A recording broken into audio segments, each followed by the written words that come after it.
Jornal da Manhã. Entrevista. 8h38. Agora a gente conversa com o pré-candidato ao Planalto pelo Missão, partido ligado ao MBL, o Movimento Brasil Livre, Renan Santos. Muito bom dia, bem-vindo ao Jovem Pan Sorocaba, tudo bem? Bom dia, uma honra estar aqui com vocês. Mais do que uma honra, é um prazer estar em Sorocaba. Na verdade, estamos do lado, mas estamos na Jovem Pan de Sorocaba, é isso que importa. E, enfim, estamos de volta aqui e vai ser ótimo bater um papo com vocês. Kiko Palhato, bom dia. Bom dia, meu caro Caio. Quero dar um grande abraço ao vereador Ítalo Moreira, que possibilitou esse encontro com o pré-candidato Renan Santos. Eu estava lendo aqui um pouco hoje cedo, o meu caro Caio. Sim. Deixa eu entrar aqui, né? Deixa eu pôr a minha face aí, que senão não abre. Eu estava vendo aqui o seguinte, eu estava olhando logo de manhã sobre o Renan Santos, né? Olha, o Renan Santos é o Renan Antônio Ferreira dos Santos, nascido em 14 de fevereiro de 84. É um ativista político e dirigente partidário brasileiro, conhecido por ser um dos fundadores do Movimento Brasil Livre, o MBL, grupo de pressão política que ganhou destaque nas manifestações de rua pela queda da então presidente Dilma Rousseff em 2016. Ele tem origem em São Paulo e atuou como militante político desde a juventude. Bom, não sei se a juventude, ele continua jovem, né? Continua jovem. Então foi ontem, né? Pois que é. Ele participou disso. Olha, ele foi filiado ao PSDB, já teve em cima do muro. Em 2010 e 2015, antes de ajudar a construir uma nova frente política mais independente. Atualmente, é presidente do partido Missão, registrado no Tribunal Superior Eleitoral de 2025, que nasceu como um desdobramento institucional do MBL e busca institucionalizar suas ideias no sistema político. Segundo projeções e registros oficiais, as candidaturas de Renan Santos está entre os nomes lançados à presidência da República em 2026 para representar essa legenda emergente. Gente, é uma bela história e você não gosta do Bolsonaro, né? Olha, eu devo confessar, eu não gosto do Bolsonaro. Não gosto do Bolsonaro. Por que você não gosta do Bolsonaro? Tal qual o Lula, o Bolsonaro é corrupto. Tal qual o Lula, o Bolsonaro fala muito, faz pouco. Tal qual o Lula, o Bolsonaro não se preparou para chegar na posição que ele tá. Tal qual o Lula, o Bolsonaro tem filhos envolvidos com corrupção. Tal qual o Lula, o Bolsonaro é pouco inteligente. Tal qual o Lula, o Bolsonaro entregou o governo dele pro Centrão.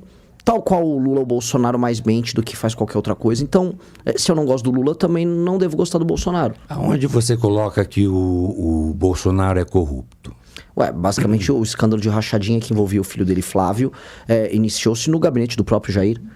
Inclusive ele trocava os funcionários de gabinete com o próprio Flávio. As pessoas não dão o nome da rachadinha. Comprou casas com dinheiro? Sim, muitas casas. Não só isso também, né? A gente tem que falar do próprio Adriano Nóbrega, que era líder de facção criminosa, qual a mulher e a esposa trabalhou no gabinete do Flávio, né? E sem falar que a COAF tem ali o registro de transações entre eles ali, né? Lembrando que o Adriano Nóbrega morreu trocando tiro com a polícia, né? Sim. Excelente ponto, o Ítalo levantou muito bem e acho que é importante a gente salientar isso, porque o nome rachadinha parece que é uma coisa prosaica, do tipo, tô aqui com você, vou fazer uma rachadinha, parece que a gente rachou a conta no restaurante. Não, é um crime, chama peculato, consiste em você colocar pessoas dentro de um gabinete que são funcionários fantasma, e aí o salário público que vem do salário das pessoas, através dos impostos, o salário desses caras, ele é totalmente desviado para o dono do mandato, que é o político, no caso Flávio Bolsonaro, o Jair, o Carlos aparentemente estava envolvido nisso também, enquanto que a pessoa recebia 20% do salário só para usarem o nome dela. A família Bolsonaro fez isso em escala industrial, com dezenas de funcionários nos mandatos deles ao longo de dezenas de anos. Foram pelo menos quase 20 anos fazendo esse tipo de crime. Aí eles acumularam, por coincidência, dezenas de casas, boa parte delas comprada em dinheiro. E aí a gente tem que falar, não, mas eu tenho que aceitar porque ele é de direita. Olha, eu sou de direita. Ser de direita não significa que você tem que gostar de ladrão. O problema é esse, as pessoas elas confundem identificação, por exemplo, eu me identifico com a direita, com aceitar ladrão. Olha... E sem falar também assim, o pessoal fala assim, votar nele pro Lula não voltar. A culpa do Lula voltar é praticamente deles, por exemplo. A partir do momento que a COAF pegou as transações do Flávio e eles se articularam para derrubar as investigações, né? o Flávio entrou com uma liminar que o Toffoli aceitou. A partir daí, o Toffoli começou a indicar pessoas para o Bolsonaro, por exemplo, a própria indicação do PGR, do Augusto Aras, vem do Toffoli. O próprio Mendonça, que é o cara que fez a biografia do Toffoli, foi a indicação dele. O próprio Cássio Nunes foi a indicação do Toffoli, sem falar que essas pessoas não só desmartelaram a Lava Jato, como, por exemplo, o Cássio Nunes foi voto de Minerva para deixar o Lula elegível, né? Renan, diante dessa colocação, né, você faz uma colocação que você é direita, mas é uma direita diferente e boa daquela que está se colocando sob a liderança de Jair Bolsonaro, que é o grande líder da direita, com defeitos ou não. Agora, você vê as condições de pesquisa, nós estamos, para quem ligou agora, do partido Missão. O Renan Santos é pré-candidato à presidência da República, né, deste partido que nasce, né, tem uma origem do MBL, que é um movimento muito, muito forte no Brasil. Diante disso que você fala, Flávio Bolsonaro também é corrupto? O Flávio Bolsonaro é aquele filho que superou o pai, é o discípulo que superou o mestre, né? O Flávio Bolsonaro não apenas cometeu a maior parte dos crimes de rachadinha que a gente escreveu aqui no mandato dele de deputado estadual no Rio de Janeiro, como quando se tornou senador, ele se tornou um operador político. E um operador político de negócios também. O Flávio Bolsonaro constituiu um escritório chamado Flávio Bolsonaro Advocacia. Esse escritório é tocado por uma moça que trabalha com o senhor Willer Tomás. O Willer Tomás é um advogado que fez lobby pro pessoal da JBS Friboi e foi preso durante a Operação Lava Jato. Flávio e Willer Tomás foram comemorar nos Estados Unidos a vitória do Trump e sacaram 2,5 milhões de reais, ali em dólares, né, só fazer a conversão, para curtirem num cassino. O Willer Tomás, ele tentou roubar a casa do Richarlison, tomar na mão grande a casa do Richarlison numa ilha, ali no litoral do Rio de Janeiro, em nome do Flávio Bolsonaro. E esse escritório do Flávio Bolsonaro foi agora arrolado no escândalo do INSS. Então, o que a gente está falando aqui é de um cara que está em Brasília há muito tempo, se utilizando da esperança de pessoas que se definem como direita, antipetistas, para fazer negócio, que é o que esse cara sempre fez. E aí ele quer se colocar como candidato a presidente. Como a gente percebe... Ele é um Lulinha do Bolsonaro? Ele é exatamente o Lulinha do Bolsonaro. Agora, nem o vagabundo do Lulinha teve a coragem de virar político. Ele só fica roubando. Aliás, não preciso falar, do Lulinha já atestou que recebeu dinheiro para fazer viagens de negócios do careca do INSS. Então o Lulinha já está praticamente assumindo aí o seu envolvimento com o escândalo do INSS. O Flávio é mais descarado. O Flávio, ele quer entrar na política, quer ser candidato a presidente. É assustador uma coisa dessas. Agora, esse alvo principal, vamos falar assim, que acaba sendo, ou um dos alvos principais, que acaba sendo o Flávio Bolsonaro, rendeu uma polêmica para o senhor recentemente aí, que foi aquela fala no podcast que ficou ali como se estivesse desejando a morte do Flávio. Depois, no dia seguinte, o senhor veio, falou que não, era morte política e tudo mais. É mais ou menos essa linha que você vai seguir na campanha, por exemplo, de mais provocativo, mais ataque para ganhar ainda mais relevância? Pior que não. Ali eu tava... Você pega o contexto da minha fala, claramente eu tava falando da morte política do Bolsonaro, do tipo, o bolsonarismo precisa morrer. O bolsonarismo é uma doença. A direita brasileira tem uma doença. É uma doença que impede as pessoas de tomarem decisões inteligentes que não só derrotem a esquerda, mas que desenvolvam o Brasil. Essa doença, que é o bolsonarismo, vou repetir, precisa morrer. É uma doença que faz mal pra gente. E ela se expressa em muitas coisas. Aqui em Sorocaba vocês tiveram o Manga, que é uma versão disso. É um cara que, enquanto a cidade estava se industrializando, aumentando o número de moradores de rua, ficava gravando vídeo de TikTok, pulando pra lá e pra cá, roubando a atenção das pessoas. As pessoas ficavam, nossa, que legal, e não viam os problemas acontecerem. Escândalos de corrupção. Então, esse problema precisa desaparecer, morrer.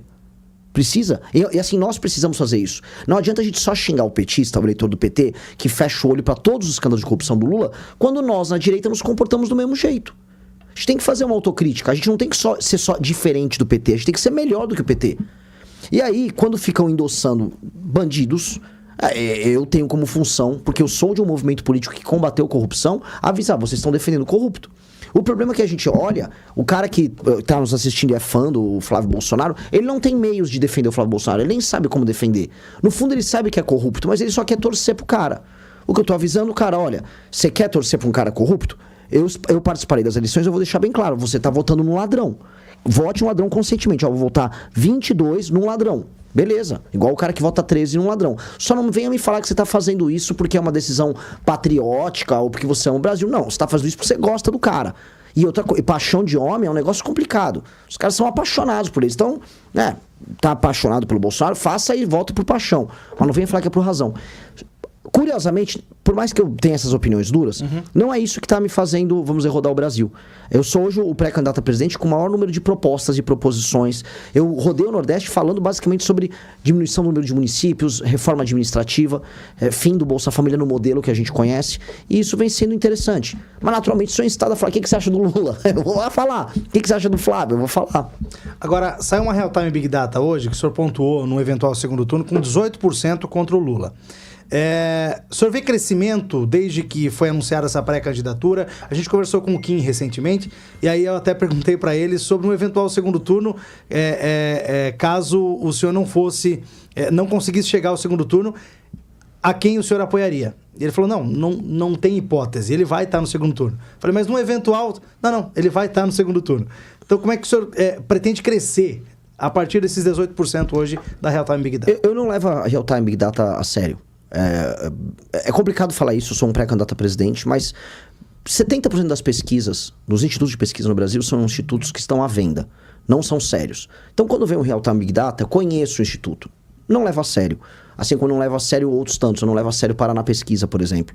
Por diversas razões, não vou aqui... Tenho que tomar cuidado para não cruzar uma linha. Mas certos institutos, como o Quest, ou Datafolha, ou Atlas, eu olho e levo a sério. São institutos sérios que têm um trabalho sério de mercado. Outros, eu não posso usar, vamos dizer, os mesmos termos.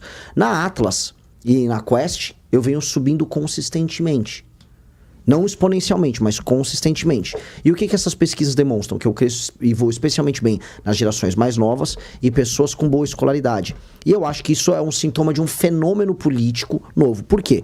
O Milley começou com homens jovens, o Trump começou com homens jovens, o próprio Bolsonaro começou com homens jovens. Isso é indicativo de um processo que se inicia.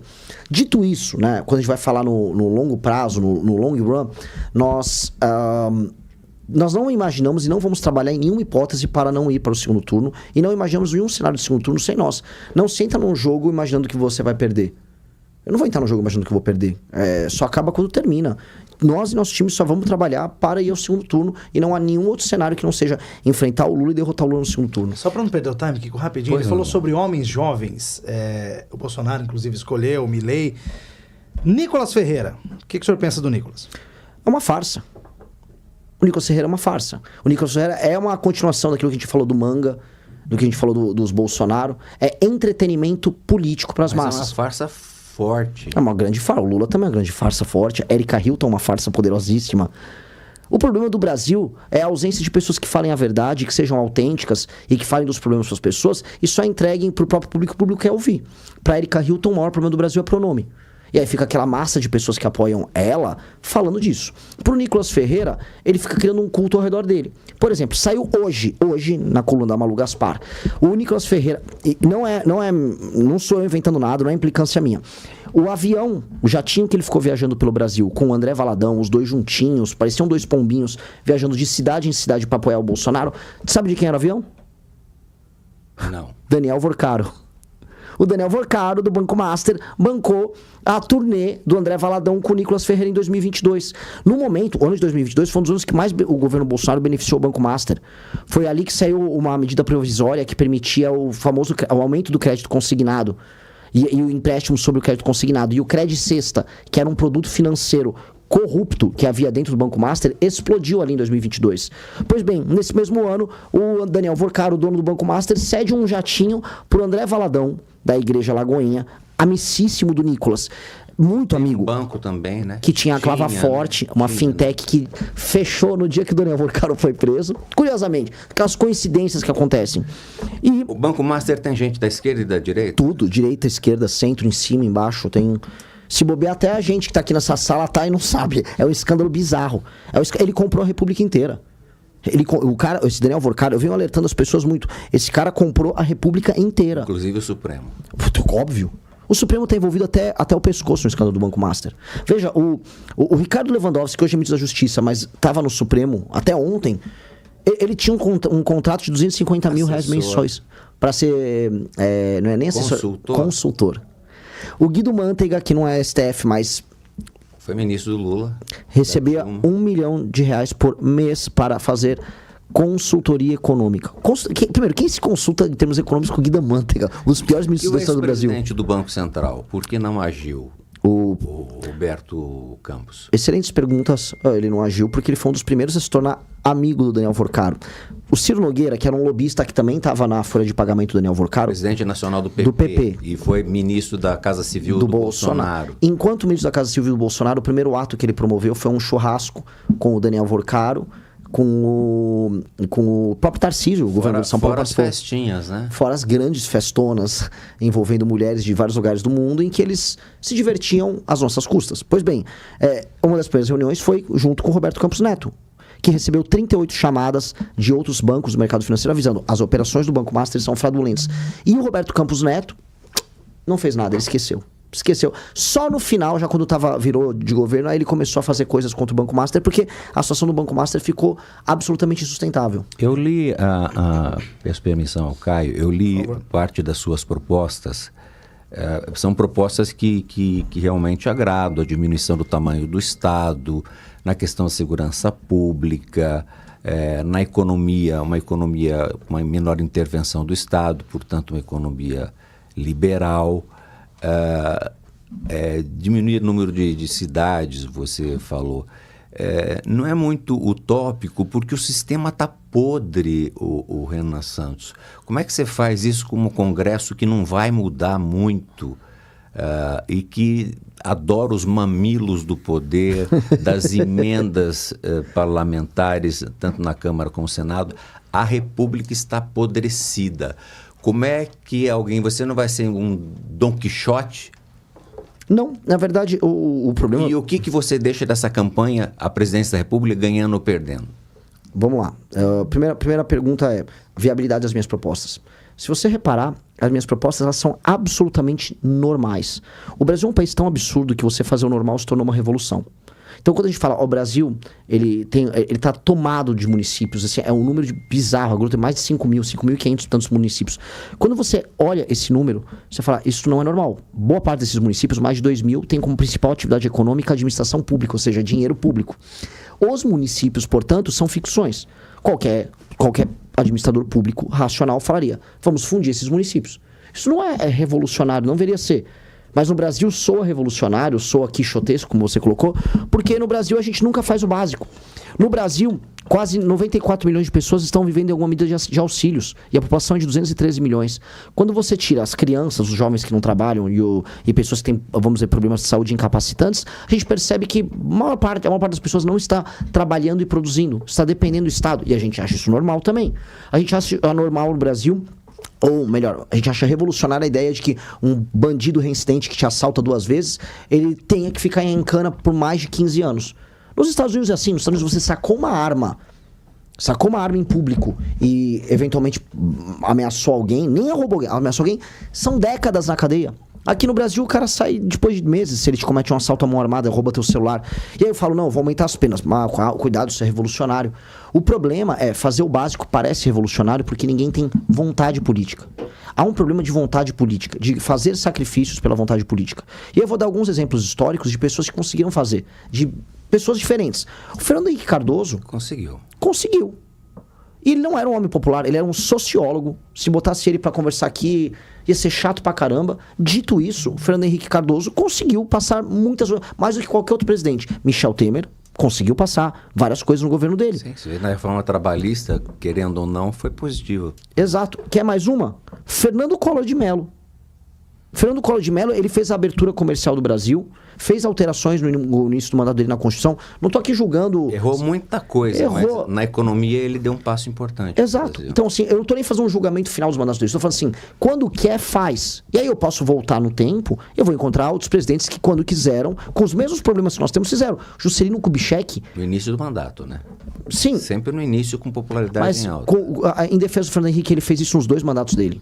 A gente vai botar a lei de responsabilidade fiscal. A lei de responsabilidade fiscal é uma lei que bota bandido do centrão, político do centrão na cadeia, se não andar na linha. Passou no governo dele. Ele quase passa a reforma trabalhista e quase passa uma previdenciária no mandato dele. Faltou uma merrequinha para ele passar. Então foi Ele realizou. Quando eu volto no tempo, Juscelino Kubitschek, realizou.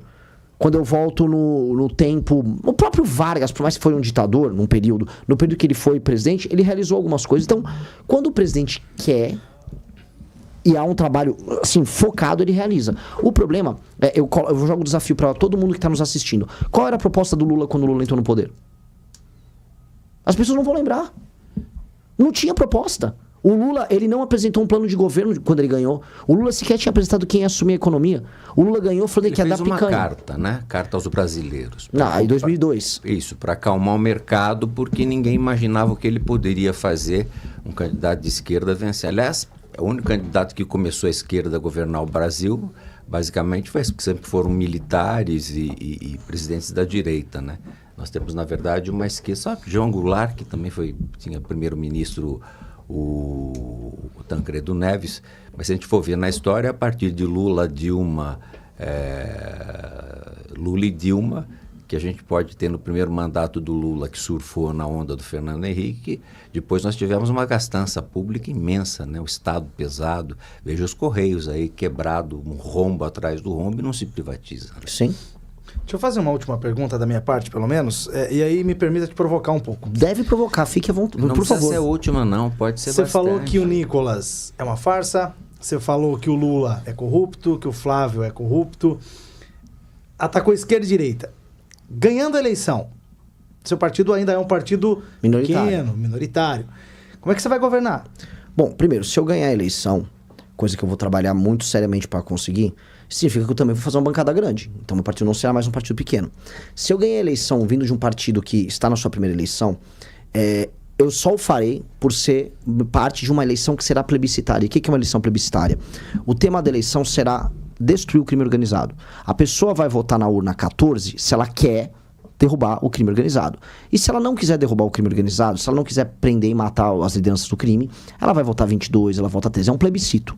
Se passar este plebiscito, o presidente da República estará eleito, e de acordo com a crítica que eu fiz ao Lula, ele vai ser eleito claramente com um programa. O meu programa é muito claro. Eu vou fazer uma reforma fiscal, eu vou destruir o crime organizado e vou mudar as leis penais, leis de processo penal, leis de execução penal, e vou fazer uma reforma administrativa. Esse é um objetivo. Cumprir esse meu objetivo, eu não vou precisar ficar 8 anos. Eu quero fazer essas reformas, vou cumprir meu papel, e aí eu volto para ser militante, para fazer minhas lives, para fazer outras coisas que eu gosto de fazer.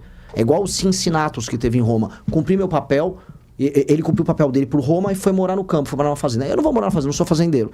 Mas vou ficar em São Paulo, vou ficar rodando aqui no interior de São Paulo, fazendo meu trabalho, ajudar o Ítalo a virar prefeito, ajudar o partido a crescer e ajudar o Brasil a ficar um lugar melhor. Não tenho nenhum apego em ficar morando em Brasília, não quero morar em Brasília. Quero ter minha banda de rock, aliás, vou tocar no Lollapalooza. Então, é isso, eu não quero ficar preso no mundo da política, eu quero fazer o que precisa ser feito. Tá. E nisso eu vou conseguir um compromisso.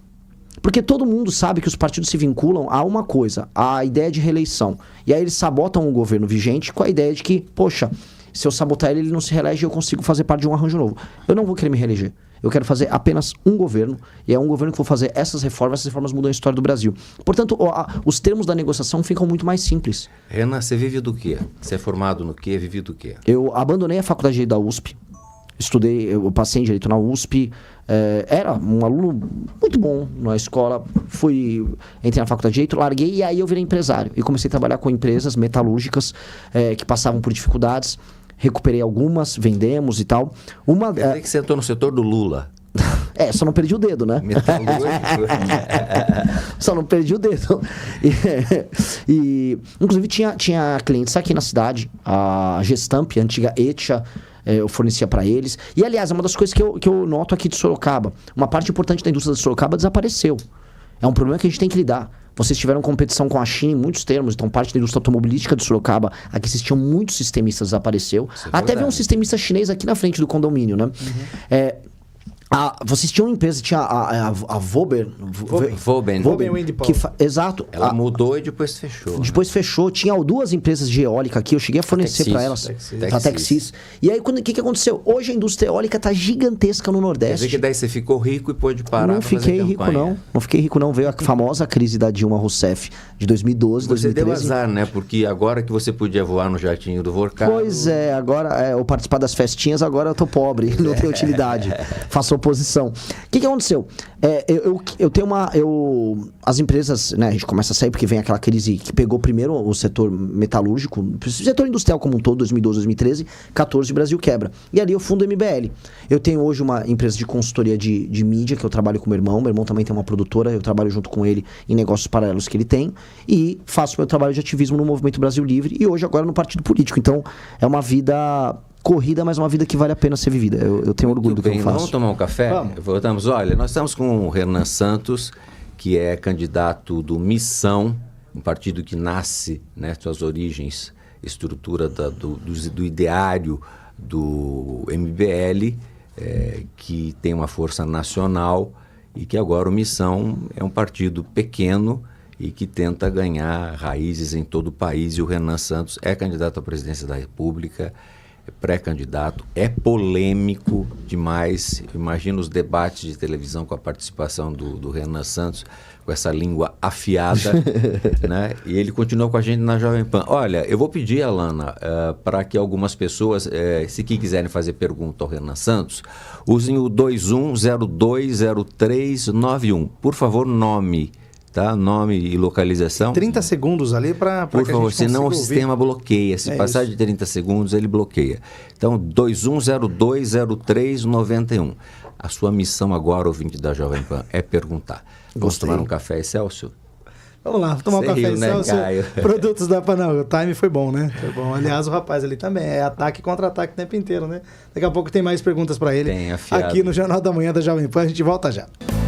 Muito bem, 9h09, a gente está conversando com o Renan Santos, pré-candidato à presidência da República pelo Partido Missão, partido ligado ao MBL.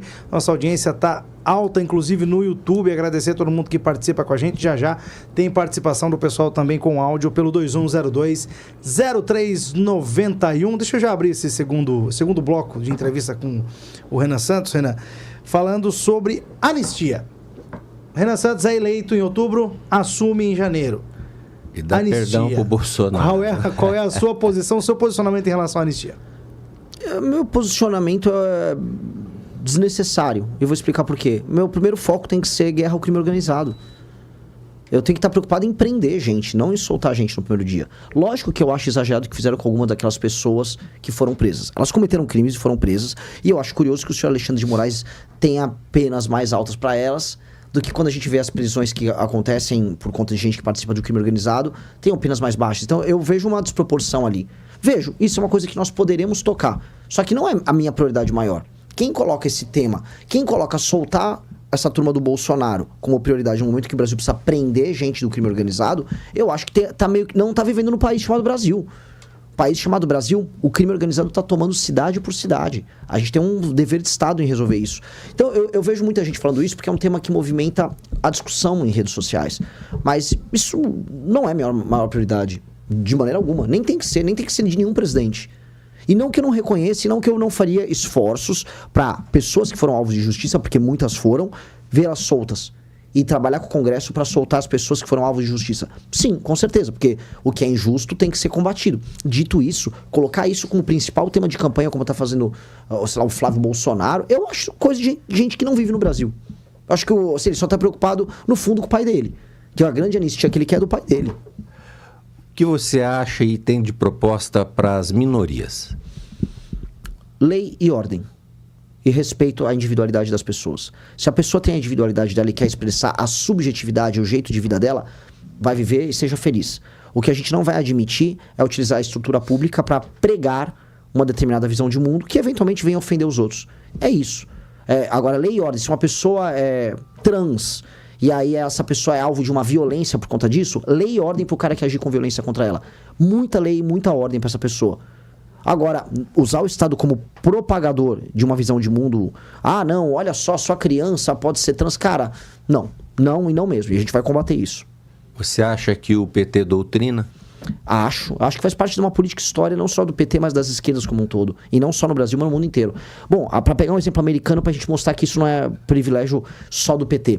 Nos Estados Unidos, havia basicamente um programa chamado USAID, USAID, eles chamam... É basicamente um programa de cuidado e ajuda que os Estados Unidos tinham. Eram bilhões que eram investidos em ONGs, supostas ONGs de direitos humanos, que financiavam desde causa trans em escolas até ONGs dessa natureza em outros países do mundo inteiro. Aqui no Brasil eles financiavam entidades diversas. Então, há dinheiro gringo feito só para essa atividade de doutrinação. E muito dinheiro, estou falando de coisa de bilhões. O que você acha do Trump, a sua visão dele? Trump, a gente pode ter muitas críticas contra ele, mas ninguém pode negar que o Trump vem fazendo, neste mandato aqui, um mandato que tem muitas consequências para o mundo. Ele derrubou um regime ditatorial que havia na Venezuela, e não há outro nome, é um regime ditatorial. E agora, 2 meses depois da queda do regime do Maduro, ele derruba o Khamenei. E eu acho que isso... Khamenei, desculpa. Que eu acho que isso tem consequências geopolíticas enormes. Então, para quem falava que o governo do Trump é um governo mais do mesmo, por mais que você possa criticar, por exemplo, ele tarifou o Brasil, ele tratou o Brasil como qualquer coisa na relação conosco. O Brasil é um parceiro histórico dos Estados Unidos. E a gente tem que se dar o respeito acima de tudo. Mas, dito isso, olhando o big picture, a fotografia dos Estados Unidos para o mundo, é um governo que está tendo consequências. E eu vi população, tanto na Venezuela quanto no Irã, comemorando a queda do regime. Então, do ponto de vista, vamos dizer, da garantia de direitos humanos para o mundo... Você acha que o Irã vai ter queda do regime? Eu acho possível. Se é provável, eu não sei, mas pela primeira vez é possível. O Irã, a relação do Irã com a população estava no seguinte termo: as pessoas faziam uma manifestação, o Irã passava com um carro por cima. Os manifestantes já estavam morrendo na casa das centenas. O Irã estava reprimindo com base nisso. Tomaram agora um monte de bomba na cabeça. Vamos ver se continua. A questão é, se o Irã não partir para repressão total contra a população, o regime cai. Só que se o Irã for para repressão total da população, vai tomar mais bomba na cabeça. Esse é o recado do Trump. Eu acho que alguém vai ter que ceder nesse jogo. Eu tendo a achar que o regime terá dificuldade de ficar de pé. Segundo turno aqui no Brasil sem Renan Santos. O Missão vai para que lado? Não há segundo turno sem Renan Santos. Não, vocês não vão colocar nessa parede. Eu vou trabalhar para o segundo turno. Não vou fazer as pessoas... C, né? C. Hã? C. C não existe. Mas tudo pode acontecer. Ele é o Cortez. Ele afunda o navio e vai... Você sabe a história do Império Inca? Do Império Azteca? O cara Cortez, teimoso, né? O Cortez fundou o navio e foi... Ou ele ganhava, né? A conquista do Império Azteca. A gente teve a manifestação do Nicolas no domingo. Do Nicolas e do Flávio. Exato. Não se esqueça. Eu queria sua opinião em relação a essa manifestação. Você mesmo já disse que vocês iniciaram esses movimentos nas ruas lá em 2013, 2014. O que você achou de domingo lá na Paulista? Foi igual todos os domingos que eles marcam manifestações. Haviam senhores e senhoras de idade cantando músicas de apoio ao Bolsonaro. Era isso. O Flávio foi fazer o grande discurso dele. Ele disse que o Supremo é parte da democracia, que qualquer ministro do Supremo que eventualmente cometer alguma irregularidade tem que ser passível de alguma punição. Ele falou com todos os cuidados possíveis, comemorou que o pai dele deu Bolsa Família. Foi isso. Ele fez um palanque para discursar como um candidato sem graça. Eu não sei se alguém ali... Mas ele fez exatamente aquilo que o piloto de corrida faz na última volta em primeiro lugar. Ele não quer bater no guarda-reio, né? Essa sensação que tem, né? O problema é que o carro dele, a corrida tá só começando e o carro dele tem problemas graves. Vou fazer uma profecia aqui, tá? Vocês verão nas próximas... Tá gravado, hein, gente? Pode botar. Vocês verão nas próximas semanas uma série de, vamos dizer, notícias em termos de justiça sobre Flávio Bolsonaro. Notícias pesadas sobre o envolvimento dele em eventuais escândalos. O jornalismo de bastidores lá em Brasília todo está comentando sobre isso. Contatos que nós temos também vão nessa linha. E... Dá um spoiler. Um spoiler. Teve agora uma prisão de um ex-presidente da Assembleia Legislativa do Rio de Janeiro, com envolvimento com o Comando Vermelho e com envolvimento com toda a banda podre da política do Rio de Janeiro. Esse cara era muito amigo do Flávio também. Teremos algumas novidades disso. Novidades do escândalo do INSS. Eventualmente novidades do escândalo do Banco Master. O Flávio Bolsonaro era um operador de negócios em Brasília. Não se esqueçam disso. O Flávio Bolsonaro era um dos grandes operadores de negócio em Brasília. Como muitos outros são. A esquerda e a direita. O Everson Rocha é da banda podre da esquerda, estava no escândalo do INSS, era um operador ali. Renan Calheiros é um operador do Centrão. O Flávio era um operador político da banda podre de direita. O ouvinte que está nos assistindo tem que entender. Não é porque a pessoa é de esquerda ou de direita que essa pessoa não comete crimes. A pessoa pode ter uma ideologia e cometer crime. É absolutamente normal. Na verdade é regra e não exceção. Exceção é você não cometer crime lá em Brasília. Então, essas coisas vão atingir ele. É um jogo que ele e o Lula vão ficar soltando torpedos um no outro, só que o Lula conta com uma máquina muito maior do que a dele. E eu acho bem complicado. Então estou colocando em primeira mão aqui na Jovem Pan de Sorocaba. Você falou que o Flávio no domingo teve dedos para falar em relação ao STF, aos ministros, enfim. Queria saber a sua opinião em relação ao Alexandre de Moraes, de modo geral. Alexandre de Moraes, ele se excedeu, ele tomou, vamos dizer, tomou a liderança do Supremo Tribunal Federal para fazer o enfrentamento ao Bolsonaro. Dizia ele que era em defesa da democracia. Na prática, ele cruzou uma série de linhas, atropelou não só o regimento, mas atropelou as funções do próprio STF, atropelou o executivo, atropelou o legislativo e vencendo o Bolsonaro, depois, especialmente do 8 de janeiro, ele acumulou poderes e se tornou uma figura anômala na democracia brasileira, a ponto da gente poder discutir a democracia de fato, hoje no Brasil. Outra coisa, ele cruzou linhas com esse inquérito e agora, quando a gente descobre com o escândalo do Banco Master que a esposa dele tinha um contrato de 136 milhões, ele está numa condição absolutamente insustentável de manter essa liderança. E ele fica tentando manter essa liderança, fica dando canetada como se tivesse tudo normal. O Alexandre de Moraes, ele não tem condições morais e técnicas para se manter na posição dele. E o Senado, se fosse uma instituição séria, tinha que convocar ele. E ele tinha que sair dessa posição que ele está. Assim como o Dias Toffoli, que acho que está numa posição ainda pior. O Dias Toffoli está numa posição pior do Alexandre de Moraes, porque, basicamente, assim, é complicado o que eu vou falar aqui, mas o envolvimento dele cruzava relações financeiras, né? Era um parceiro de muitos anos da turma do Banco Master. Então a gente tem, assim, falando do Alexandre primeiro, mas depois do Dias Toffoli, a gente tem um STF que não tem condições morais de dialogar com a população brasileira e que acumulou um poder que ele não tem, vamos dizer, meios de sustentar. A questão é, Lula, Flávio Bolsonaro tem condições de apontar o dedo para esses caras e, livres de escândalos, fazer o enfrentamento para colocar o STF no lugar dele e o Congresso no lugar dele? Eu julgo que não. Aí tem que o eleitor julgar. Eu vi o Flávio Bolsonaro falando deles lá na Paulista. Eles não falaram o que eu falei aqui. Eles não falaram o que ele falou. Ele não falou. Ele falou outra coisa. Ele falou, olha, não sei o quê. Por quê? Porque ele tem medo. E por que ele tem medo? Meus amigos, o Lula está solto e é presidente da República. Vamos lembrar. Porque o Lula apoia o STF. O Lula está maravilhoso, né? O Lula apoia o STF porque o Lula só está solto e o Lula só foi candidato a presidente por conta do STF. E o Flávio Bolsonaro? O Flávio Bolsonaro só está solto porque tomou uma canetada favorável do Gilmar Mendes que que brecou o escândalo da rachadinha. Porque se continuasse as investigações, ele seria preso. É isso, esses dois aí são dos caras sem moral. Até antes, né, o Dias Toffoli, né, barrou as investigações dele lá em 2019, né, e aí começou a indicar gente pro governo, inclusive um monte de petista, né, Cássio Nunes. Exato. O próprio Mendonça, né, então Augusto Aras, todos eles são petistas históricos. Lembrando, todos esses agentes que foram indicados pelo Bolsonaro, que passa pelo Senado, tiveram apoio da bancada do Senado do PT. Então, assim, é estranho uma indicação de direita ter apoio do PT, né, da esquerda, porque eles tinham envolvimento. E depois disso, inclusive, como, por exemplo, o Cássio Nunes, ele dá o voto favorável ao Lula, o próprio Bolsonaro fala que não ia intrometer e até o Eduardo Bolsonaro fala que foi bom para a direita, que unia a direita, né? Então, assim, em vez de achar aquilo absurdo, eles se manifestaram de maneira favorável.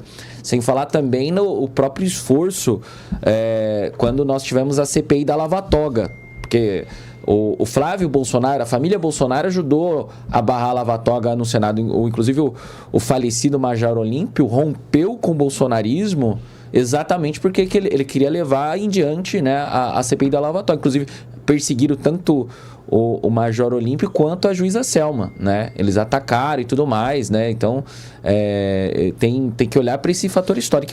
E posteriormente, inclusive recentemente, pelo elogio do Flávio Bolsonaro ao Zanin, que era o advogado do Lula indicado para o STF, a gente acredita que o Flávio Bolsonaro tenha votado no Zanin.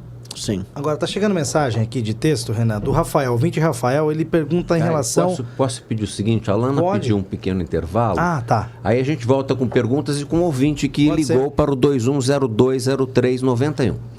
Vamos lá então, um delicioso café Excelsior, a gente volta já já. 9h27, de volta aqui com a entrevista com o pré-candidato à presidência da República pelo Partido Missão, Renan Santos, nos visitando hoje. Visitando Sorocaba, na verdade. Tem agenda aqui em Sorocaba hoje, é isso? Vamos rodar Sorocaba, vamos gravar vídeos, vamos falar de problemas, vamos falar de qualidades, vamos falar bem do modelo de Sorocaba em muitos termos, também vamos falar de problemas de poluição do rio, a favelização que está acontecendo, aumento de moradores de rua. Então, será... Dá tempo na terça-feira? Ah, tem que dar tempo. Tem que dar. A gente vai... Vamos espremer o dia para dar tempo. Ó, tem mensagem chegando aqui, perguntas de ouvintes. Primeiro... Ainda vai comer a coxinha famosa. Com certeza, a padaria real. Só faltou comer a costela, né?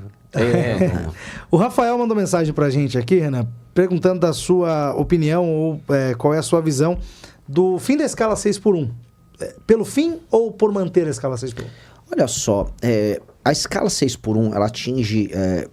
pessoas, ela é dramática quando ela atinge pessoas que moram em periferias de grandes cidades e tem que se deslocar de transporte para trabalhar num emprego, em geral na área de serviços, num restaurante, e ela passa uma parte do dia num ônibus ou num metrô, que é o caso de São Paulo, e não tem tempo de ficar com a família, ela gasta praticamente, ela vê que ela gastou a vida dela, vamos dizer, em transporte, num serviço, em geral um serviço que ela não recebe muito, tá? Eu me solidarizo com essas pessoas. Agora eu queria saber qual é a alternativa que é proposta para essas pessoas. Elas não teriam emprego? Porque se as pessoas estão achando que os empregos formais com CLT estão aumentando, é mentira. Então estão fazendo uma campanha que é populista e estão fazendo as pessoas crerem que, não vai sumir essa escala e o empregador vai pagar o mesmo valor para as pessoas trabalharem menos. É mentira. Ou esse valor vai ser repassado para a população, ou ele vai ter que basicamente começar a contratar as pessoas informalmente, que é o que vai acontecer. E na parte da indústria, porque o projeto 6x1 vem junto com a redução da jornada de trabalho. A indústria prevê um prejuízo para o setor de 180 bilhões de reais num ano só. Eu quero saber quem vai pagar essa conta. Porque no Brasil você está sempre punindo quem gera o imposto que vai ser pago. Mas nunca fala de quem está gastando mal. Então, eu prevejo surto de desemprego e eu prevejo aprofundamento dos subempregos e dos empregos informais. É isso que vai acontecer. Mas as pessoas caem nessa conversa. Porque eu vejo assim, pessoas de direita entrando nesse papo, a ponto de quando o governo colocou o projeto, vai andar, juntou basicamente esquerda e direita para votar nisso. Pô, o Zucco, que é candidato a governador do Rio Grande do Sul, disse que é um grande direitista, com medo de se indispor, ficou favorável. Ano eleitoral, proposta populista, né? Proposta populista. Pro comércio, pro comerciante é um desastre. Agora, o comerciante tinha que estar cobrando... Em vez do comerciante estar falando de qualquer outra besteira, ele tinha que estar cobrando os parlamentares que ele votou para salvar ele dessa loucura. E eu digo pra pessoa que trabalha na escala 6x1, você vai ver o desastre que vai ser colocado na tua frente. Esse projeto foi protocolado pela Erika Hilton. A Erika Hilton, cujo tema dela é pauta trans, ela protocolou um projeto que tem uma folha. Uma folha. Se você acha que você vai resolver um problema com uma folha, é piada. Ela só estava fazendo populismo. E o governo Lula sabe que é um populismo necessário no eleitoral. Então ele vai queimar a economia brasileira, vai queimar emprego. Só que ninguém, e esse é o problema, nenhum dos outros presidenciais está falando isso. Eu quero saber qual a opinião do Zema, eu quero saber qual a opinião do Flávio, qual a opinião do Lula. O Lula já sei, ele é favorável. E os outros? O Ratinho, ninguém fala nada. Todo mundo tem medo.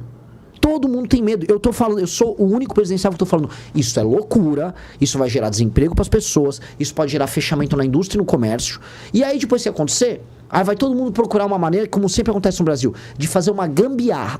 Aí inventa uma PJ que não sei o que, aí contrata o cara por fora, quando vê o cara tá trabalhando no 6x1 tudo de novo. Por quê? Porque não se resolve problemas de produtividade assim numa canetada estúpida. Você vai fazer as pessoas ganharem mais, tornando o Brasil mais competitivo, tornando o dinheiro mais barato. Com dinheiro mais barato as empresas podem investir.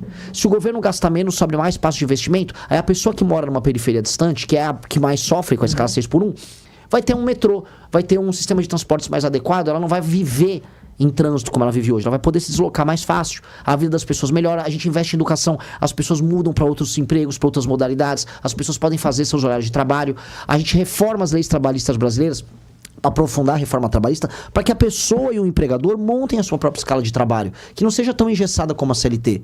Tem outros meios de resolver isso que países desenvolvidos, ou, vou pegar outro exemplo, a China resolveu. Hoje um trabalhador na China ganha mais do que um trabalhador brasileiro. Vietnã está resolvendo e o Brasil não resolve. O Brasil só fica falando do populismo. Então, assim, querem fazer política social com Erika Hilton e Lula, e aí os caras de direita abraçam porque tem medo? É isso que eu ia falar. Aí não dá. Mas a direita tá abraçando. E a direita tem maioria no Congresso. Se ela quiser barrar, ela barra. Pois é, mas não vai barrar. Não vai. A direita tentou barrar o Vale Gás do Lula. O Lula agora botou pra passar um projeto de compra de voto dando botijão de gás. O Lula fica igual um demônio carregando um botijão de gás junto com a Janja, com adesivos dele, rodando o Brasil, falando, vou te dar um botijão. E aí a direita vai lá, não, pode dar botijão. Ah, pô, com uma direita dessas, cara, o Lula vai nadar de braçada. Ele vem com qualquer coisa populista, os caras votam com o Lula. Então o Lula e a Erika Hilton mandaram pro Congresso Nacional esse negócio do 6x1 e a direita tem medo de enfrentar. É difícil uma direita Você acha que vai ter um processo de transição? Porque passar vai. Eu acho que vai ser... um dos projetos prevê uma transição. Mas será... Assim, se me permitir para eu desenvolver um pouco essa questão. Por favor. O Brasil tem uma produtividade baixa. O que é produtividade? Não é que o brasileiro trabalha pouco. A produtividade baixa significa o seguinte: como nós somos uma economia pobre, a quantidade de dinheiro que o trabalhador brasileiro produz por hora, ela é muito pequena comparada com os outros.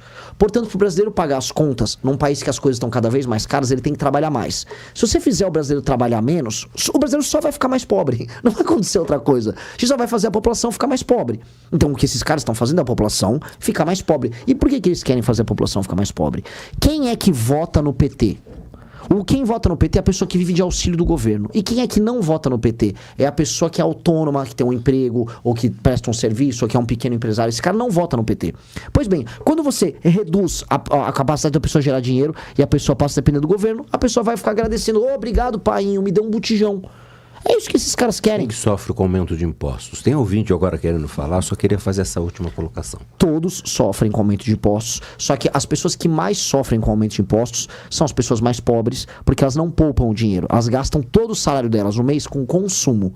E o consumo é super taxado no Brasil. Então as pessoas basicamente gastam o salário delas com imposto e um pouquinho com o produto e o serviço que ela usa. É assustador. O poder de compra é muito pequeno. Né? Muito pequeno. A nossa taxa Gini é absurdamente pequena. Tem áudio chegando, ouvinte participando conosco pelo 2102-0391. Vamos ouvir. Bom dia, amigos Jovem Pan. William Vasques, Vila Hortência. Senhor Renan, qual será o maior desafio que você terá sendo presidente do Brasil? Abraço a todos.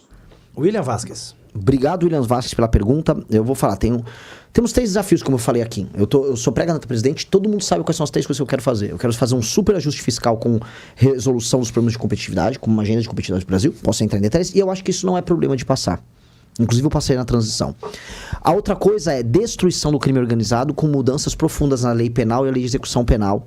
E decretar um estado de defesa nas regiões tomadas pelo tráfico. E eu não vejo isso como um problema, porque minha campanha vai ser sobre isso. Todo mundo sabe que se eu ganhar para presidente vai ser para tocar isso. E até o Temer já fez um pouquinho isso, novamente, mais para marketing, qualquer coisa, mas ele chegou a fazer lá no Rio de Janeiro. O que vai ser mais difícil é a reforma administrativa. É fundir município e mudar o sistema de incentivos de modo que um prefeito, que hoje, na maior parte das cidades, compra o voto da população e ele é utilizado como um instrumento para eleger deputado, ele seja prefeito. E como fazer isso? A gente vai instituir indicadores de desempenho para os prefeitos. Então, um prefeito que pega uma cidade com 10% de cobertura de esgoto, se ele não terminar o mandato dele com 15% de cobertura de esgoto, ele não ganha ponto. Se ele não melhorar os índices SAEB do município de educação, não ganha ponto. Se não melhorar, vamos dizer, os atendimentos na UPA, não ganha ponto. Você vai ter um sistema que o IBGE, o IPEA podem montar e tocar, e os prefeitos ganham pontos conforme eles entregam esses indicadores objetivos bem claros de desempenho. Conseguiu isso, o prefeito ganha ponto. Não conseguiu isso, o prefeito não pode participar de reeleição. Não melhorou ou piorou os índices da cidade, o prefeito fica inelegível por 8 anos. E o fundo partidário e eleitoral é condicionado pelo número de pontos que os prefeitos obtêm para os seus partidos. Aí qual vai ser o foco do partido? Em vez de botar um tiririca ou botar esse bando de idiota que concorre para deputado, é colocar prefeito sério para administrar os municípios. E aí a gente muda toda a lógica da política brasileira. Eu quero dedicar meu mandato para destruir o crime organizado, prender e matar geral ali do crime organizado, resolver a questão fiscal para o Brasil, para os juros ficar baixos, dinheiro ficar barato, as pessoas poderem investir, baixar imposto e fazer essa reforma administrativa. Feitas essas 3 coisas, eu garanto para vocês, o país de vocês será outro e eu nem preciso administrar ele. Aí eu posso novamente ir tocar minha guitarra, fazer um showzinho com a minha banda, vir comer coxinha e visitar o futuro prefeito de Sorocaba, meu amigo Ítalo. É isso. Vou fazer isso. Tem mais participação de ouvintes, vamos ouvir. Bom dia a todos. Eu gostaria de fazer duas perguntinhas rápidas aí para o Renan. gosto do MBL, gosto do Renan, mas quero saber se possivelmente ele fosse presidente, como que ele ia pôr em prática essas boas ideias que eles têm, principalmente na parte de segurança, sem o Congresso. Sem o Congresso. E outra, hein? Se você tiver bem nas pesquisas lá na frente, já corre risco de vida, sabe como é que é. E o outro problema nosso não é o Nicolas Ferreira, que o Arthur Duval vive falando todo dia lá. O nosso problema é o Lula e o PT. Tá aí o Geber. Muito bom, vou responder as 3 coisas. Vou começar pela mais fácil. Sim, eu já sou alvo de ameaças do crime organizado. Tenho que andar com segurança. No Ceará, o Comando Vermelho jurou eu e o time de morte. Tem famílias de membros nossos sendo ameaçados de morte. Só que, assim, é uma escolha de vida. A gente vai ter que fazer isso. Eu não vou ficar fazendo populismo. Eu não tô andando de colete à toa. Nada. Eu sei que é um risco calculado e que talvez eu possa, crescendo nas pesquisas, tomar um tiro. Pode acontecer, mas não vou ficar nem falando isso pra fazer nenhum tipo de sensacionalismo. E também não vou ficar pensando muito, senão você pensa muito, você desiste. Você só tem que fazer. Certas coisas na vida, faz. Deixa na mão de Deus. Deixa na mão de Deus, cara. É uma oração e ir pro trabalho e torcer pra dar certo. Porque tem uma coisa, se o PCC quiser me matar, ele vai matar. Eu não tenho como fazer nada. Se uma facção criminosa organizada com dinheiro, com submetralhadora quiser me matar, eles vão me matar. Então eu vou fazer meu trabalho apenas e torcer para nada de ruim acontecer. Sobre levar, eu tinha respondido anteriormente, com o Congresso passar medidas de segurança não vem sendo tão difícil. O Congresso, a Câmara dos Deputados, por exemplo, passou já vários projetos, inclusive projetos do Kim Kataguiri, e inclusive é possível que hoje passe no Senado aumento de pena para furto, roubo e receptação, projeto que o Kim passou na Câmara e passe no Senado. Quem não acelera e não tem vontade de política externa é o governo federal, porque até o Centrão tá topando passar boa parte desses projetos. Não vejo dificuldade nisso. Como eu disse, a dificuldade é na reforma administrativa que a gente vai fazer. E terceiro, o foco não é o Nicolas, o foco é o Lula. É óbvio que o maior inimigo nosso é o PT. O problema é que, veja só, existe seu inimigo claro e existe o traidor. Se você tem um exército e tem um traidor, o traidor é o primeiro a gerar dificuldades. O bolsonarismo trai o nosso campo. Óbvio que a gente tem que destruir o PT. Mas quando você tem um traidor que usa a energia das pessoas para se autopromover, você não consegue nem enfrentar teu inimigo. A história humana, ou mesmo a gente pode pegar o grande exemplo bíblico do Judas, estão aí para todo mundo. O inimigo íntimo é complicado. Então, assim, se for pegar a maior parte das nossas ações, a maior parte do nosso trabalho, 80% é enfrentando ou o PT ou o Centrão. Só que 20% é atacando o bolsonarismo, porque o bolsonarismo é criminoso e ele desvia a energia das pessoas para coisas desnecessárias. Basta ver que nesse domingo foi convocada uma manifestação e essa manifestação supostamente era sobre o Banco Master e ela virou uma promoção da campanha do Flávio. Então, até quando a gente vai aceitar isso? Sabe? E aí, as pessoas, em geral, veem muito mais do que a gente fala da direita do que do restante. É só ver no meu Instagram. Muito bem. Nós vamos para um rápido intervalo comercial e eu quero... Será que o Renan precisa de óculos da Edna Gonçalves? Para ver melhor? Muda tudo. Muda tudo. Né? Aí ele vai ver melhor as cores da Star Tintas. Na Nogueira Padilha, Exatamente. quem usa óculos é Edna Gonçalves, vê melhor as cores. Daqui a pouco tem mais ouvinte participando aqui com a gente. Tem. Rápido intervalo, então, rápido café. Um abraço para Edna Gonçalves, para o Gisler lá da Star Tintas. A gente volta já já. Para quem está chegando com a gente agora, a gente está conversando com o candidato ou pré-candidato, né? Ainda não pode falar candidato. O pré-candidato à presidência da República pelo Missão, o partido ligado ao MBL, o Movimento Brasil Livre. A gente está recebendo também aqui o vereador em Sorocaba, Ítalo Moreira, que já falou pra gente aqui fora do ar que é pré-candidato a deputado estadual, Ítalo. É isso? Sim, a gente vem, né, como pré-candidato a deputado estadual, tivemos uma votação bem significativa, né? Quase 10.300 votos, uma votação histórica. E também por conta dos problemas, né, da cidade, né? Nós tivemos uma grande luta aí pelo aumento efetivo policial, graças inclusive à atuação do Guto Zacarias, entramos no Ministério Público, né? Tivemos ali uma conversa com o Derrite também, que abraçou a causa. Mas infelizmente Sorocaba tinha o menor efetivo proporção do estado de São Paulo. Era um policial militar para mais de 1.000 habitantes, a média do estado era 1 para 440. E assim, os nossos deputados estaduais não brigam muito. Você tem até mesmo problema nos nossos pedágios aqui na região, né? Sorocaba, dentro do perímetro urbano, foram colocados vários pedágios que nós, inclusive, entramos no Ministério Público que aceitou a nossa denúncia porque era ilegal. Que começou aqui na Jovem Pan. Exatamente. Exatamente. Foi através da Jovem Pan, a gente viu, né? Quando tomamos ciência disso, vimos que era ilegal, inclusive com decisão do Supremo Tribunal Federal, que não pode ter pedágio dentro do perímetro urbano sem alternativa. O Marum aceitou a nossa denúncia, né? Foi até engraçado, quando o Ministério Público aceitou a nossa denúncia, no dia seguinte, a gente deu várias entrevistas para a imprensa no dia seguinte correu lá o governador e os deputados, né, para falar sobre isso. É algo extremamente prejudicial, né? Pegaram, por exemplo, uma estrada vicinal, que é o caso de Piedade, que não dá para chamar aquilo de rodovia, né? Não tem nem acostamento e meteram um pedágio lá. E a gente está, juntamente com nossos vereadores e ativistas da região, né? Nosso vereador do MBL de Angatuba, o Bruno Santi, nosso vereador de Biúna, o Dr. Lucas Pires, o nosso vereador de Salto de Pirapora, o Eduardo Sansumo, e nossa vereadora lá de Tapiraí, e juntamente com nossos ativistas aqui de Votorantim, o Douglas, o Carlos de Alumínio, né, o nosso menino de Araçoiaba, ele é novo agora, deu um branco nele. Christian, né? Nós estamos entrando no Ministério Público, tentando frear essas coisas, e a gente não vê nenhuma atividade nossos deputados estaduais. Sem falar, por exemplo, o problema do CHS. A gente tem um problema, por exemplo, uma criança quebrou os 2 bracinhos essa semana lá. Tem vários problemas, não tem climatizador, não tem nada, e a gente vem fazer. Já fizemos 5 denúncias no Ministério Público contra o CHS, pelo menos nos últimos 6 meses, e a gente não vê nenhuma atuação dos deputados, né? Inclusive, nossos deputados gostam de falar muito, os deputados estaduais de Sorocaba gostam muito de falar ou problema municipal ou problema federal. Não bate no problema do Estado, que é a função dele, né? E isso nos incomoda muito, e a gente quer ser deputado estadual exatamente para brigar, né, por Sorocaba. Por exemplo, pego vários exemplos. Você pega a região de Santos. Santos tem 3 poupa-tempo, 5 bom pratos. Sorocaba só tem um bom prato, né? Só tem um poupa-tempo.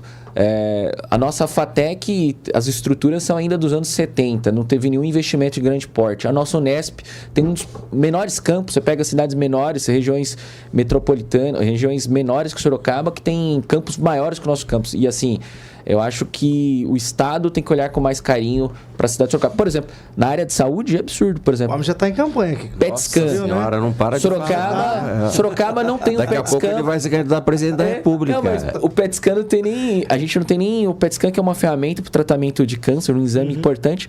Nós temos uma região metropolitana de mais de 2 milhões de pessoas que não tem. Então, acho que está faltando muito deixa muito a desejar na área do governo estadual. E como disse o Renan agora há pouco, o Ítalo é o queridinho aqui em Sorocaba, Renan. É isso. Não, assim, ele é o nosso queridinho nacional. Eu juro pra você, o Ítalo é um cara que é exemplo pra todos os outros mandatários nossos. O Ítalo é aquele cara que ele tem volume de trabalho somado com qualidade no volume de trabalho. Porque antigamente tinha aquela coisa... Sabe que o Jânio tinha isso? O Jânio botava assim... Ele virava vereador, ou virou deputado, colocava 2.000 projetos de lei, nenhum passava e fingia que estava trabalhando. O Ítalo, ele protocola projeto de lei, ele passa projeto de lei, o projeto de lei é bom. Ele atua chato, né? Ele é pentelhíssimo, que é a função do vereador, é ser um pentelho. Outra coisa... Atuar na área de tecnologia, coordenar forças diferentes, turma da pesquisa, professores, empresas. Isso é um tipo de mentalidade que é raro na política, porque é um cara que tem visão holística da cidade. Ele sabe atuar resolvendo a questão do buraco, até ver, como é que eu junto a empresa e a galera, vamos dizer, da universidade pra gente pensar Vou te interromper, você responde rápido, porque tem muito ouvinte. Vamos, pra gente poder... Me dê polêmicas. Temos 10 minutos. Não quero destruir aqui sua audiência. Não, você tá fazendo ela crescer. A gente só vai ter que terminar em 10 minutos pontualmente, agora 9, e tem um ouvinte querendo participar. Vamos lá, vamos ouvir. Bom dia, Renan. Me chamo Tássio. Bom dia a todos os ouvintes, é o pessoal da Jovem Pan.